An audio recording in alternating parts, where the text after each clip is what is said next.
Dominus Sapientum, et spiritu sequentia Sancti Evangelii secundum Lucam. gloria a tibi, Domine.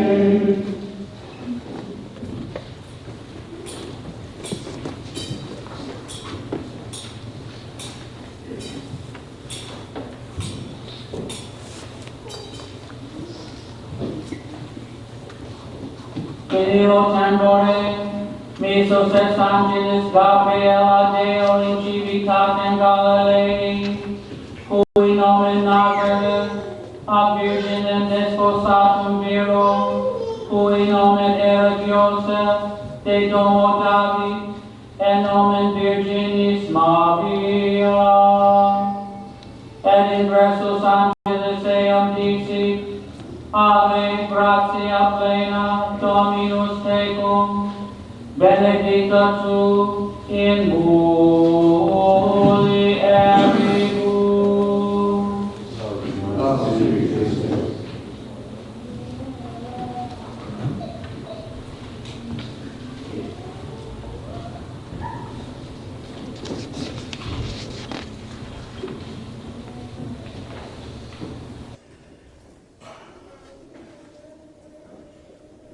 I received great information this past week, and I hope you come to realize how great it is too, because our new bishop is from Chicago. An auxiliary bishop, Bishop Roberto Rojas, who I have known for 11 years since he's been consecrated as bishop. He was my vicar at St. Mary of Perpetual Help Church in Chicago before I came to the desert 8 years ago. And he sent me an email yesterday. He's a little nervous. He's 54 years old, but he's been a bishop for 11 years. He's certainly learned a lot. And he said in his email that he's so eager to listen. He knows he needs to listen. And that's very good. He is humble and spiritual. And we are blessed that he is going to be our new bishop. Remember him in your prayers. Bishop Roberto Rojas. In the name of the Father, and of the Son, and of the Holy Spirit. Amen. So I haven't seen you for 2 weeks because I was with my family in Rome over the Thanksgiving holiday. It was, for me, the trip of a lifetime.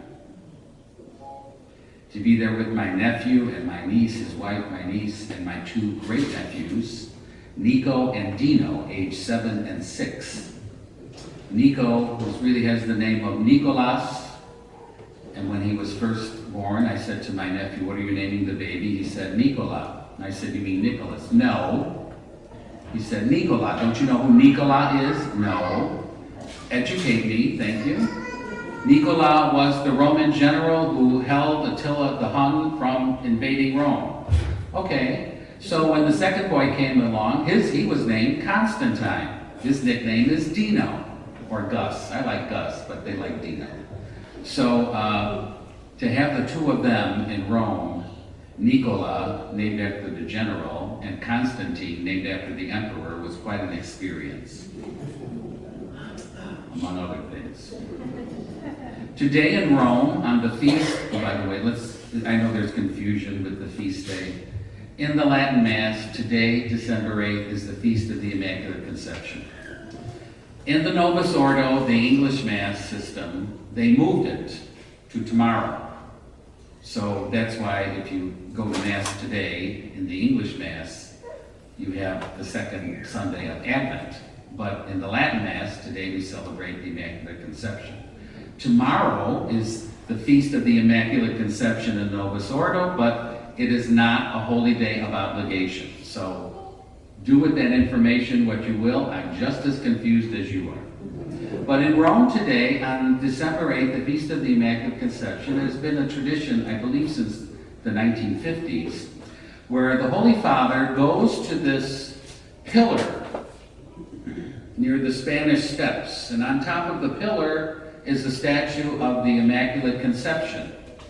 And he lays a wreath, he says a prayer. The wreath is in memory of fallen or deceased police and firemen of Rome. And there's all kinds of people around, the sick, he blesses them, and Then he drives away. But that is the official kickoff of the shopping season in Rome. And if you know anything about the Spanish Steps, you know that all the Gucci and the Ferrari and they're all, all there. And so, although when I was there, Black Friday was as big as it was here. Every song you saw in English, Black Friday, 10% off, 30% off, 40% off. So it's gone viral. But it's a big day in Rome. It's a holiday. It's a special day. It's a beautiful feast day. It's a day of hope because we remember on this day the great gift that God gave to this woman named Mary, betrothed to a man named Joseph of the house of David. Because from her conception, from the moment she was conceived in her mother's womb, she was freed from original sin. Can you imagine what our lives would be like if we were not fallen sinners? If we did not have the effects of original sin in our lives? We would be in the Garden of Paradise. We would have never left. But we did leave because sin entered the world. But this woman was preserved from sin, all taint of sin, because she was to be the mother of God. The sign of our hope of salvation and resurrection. So, on this pillar, which sits in front of the Spanish embassy, next to it are these steps where, by the way, you can no longer sit. The mayor of Rome says, no, can't sit on the Spanish steps anymore. The famous, iconic Spanish, you can't eat there. You can't get a little panini and a little Coca-Cola and sit there. No, none of that. So we stood as my nephew and his wife renewed their marriage vows at the top of the Spanish steps. It was very romantic, very beautiful, and 7-year-old Nico took all the pictures and videos of the event.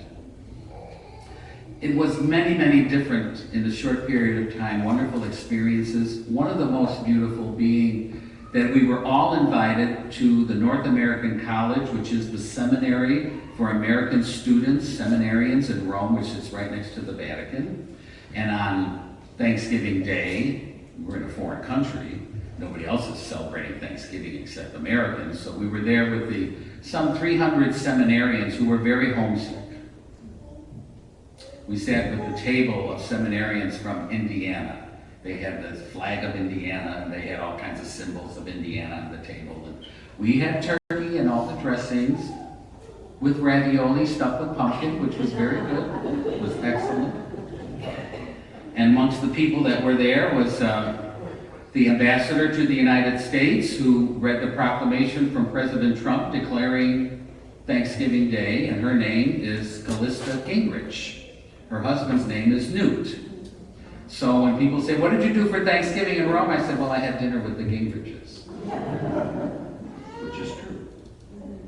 But one of the most remarkable experiences I had, I went to a place as many, and I wish I could take you all to Rome. I wish someday I could just gather you all up and we'd go on a pilgrimage to Rome.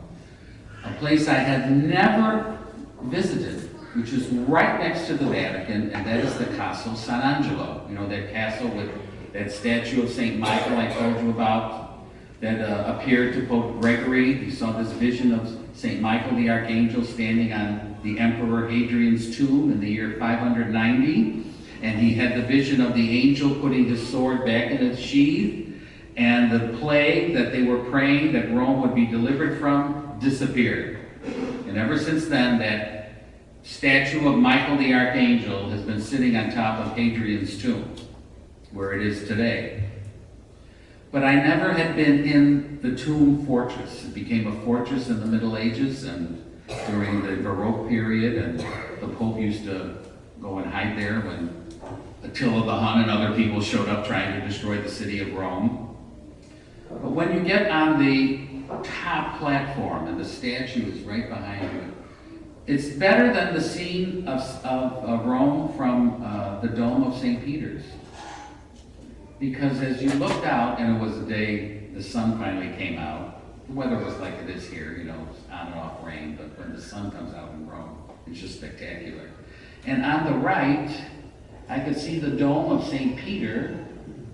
And on the left, I could see the Pantheon, the oldest existing building from Roman antiquity, still in existence, over 1,000 years old, 2,000 years old, which was a temple to all the gods, Pantheon, which is now a church dedicated to the Blessed Virgin Mary. And I looked from one end to the other and basically covered thousands and thousands and thousands of years of history. Thousands and thousands of years of war and plagues and horrible things and horrible emperors like Nero and Caligula and popes like Gregory the Great and Pius X and the Borgias, which weren't the best of popes. It was all there, very clear. And in front of me was what has become now a very famous bridge for those of us that know this figure of Pachamama.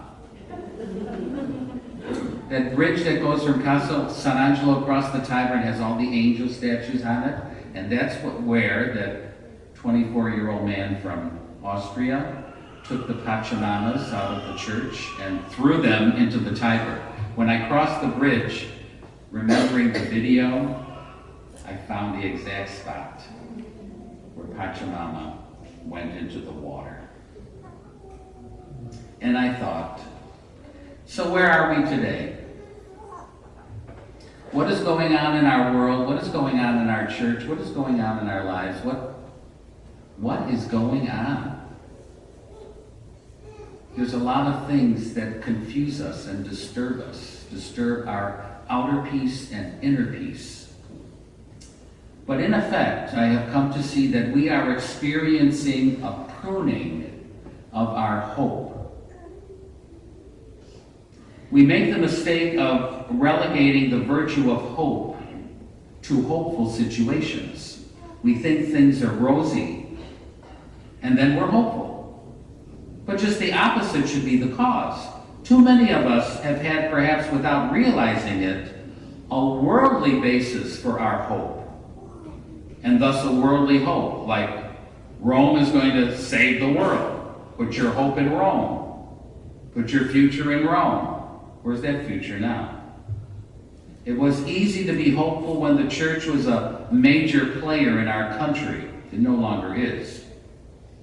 When we were building parishes and schools and seminaries and hospitals and colleges and universities and so on, it was easy to be hopeful under such giants as John Paul II, whose tomb in St. Peter's is always crowded with hundreds of people venerating him, or Benedict XVI. We saw the vigor of the church and grew hopeful, but perhaps maybe not for the right reasons. Will we hope now that things are different? When the church is no longer a major player, when in many places our institutions are being closed and property sold off, when attendance declines, when confusion afflicts us, will we still hope as all these situations continue and intensify? And they will intensify. We heard the letter from Father Lincoln that he read to us this afternoon. Our hope is receiving a necessary pruning. Our hope is going through a purification. It is being cut back to what makes it authentically Christian and not worldly. The difficulties afflicting the church challenge us to hope differently, not to hope on worldly considerations, but to hope on the Lord. It's a big difference. Jesus says to us in the gospel, I am the true vine, and my Father is the vine dresser. Every branch of mine that bears fruit, every branch of mine that bears no fruit, he takes away. And every branch that does bear fruit,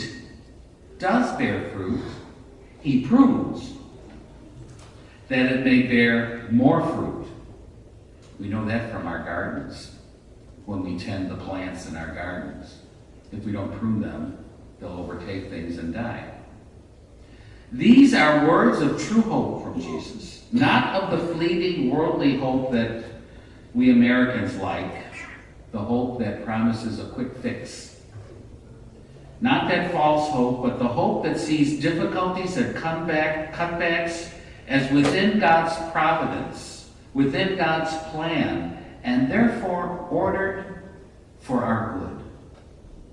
In short, we hope not because of a rosy outlook, because we are popular or accepted or at ease, but we hope because of Him, the Lord Jesus, our hope of salvation and resurrection.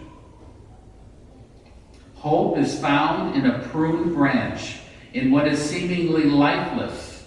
This is our Lord's preferred way of doing things. This is where we always find new life in the church.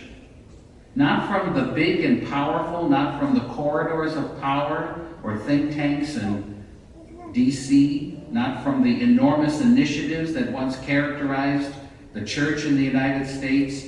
Hope comes from the simple, small, and seemingly fruitless. From simple prayer. From a straightforward confidence in the grace of the sacraments. From the hidden work and prayers of men and women religious. From parents striving to raise children amid a twisted and depraved generation. From priests standing faithfully at their post despite the storm of scandals. And most of all, the true source of our hope comes from a no-account town in Galilee. From a virgin betrothed to a man named Joseph, of the forgotten and ruined house of David. In the name of the Father, and of the Son, and of the Holy Spirit. Amen.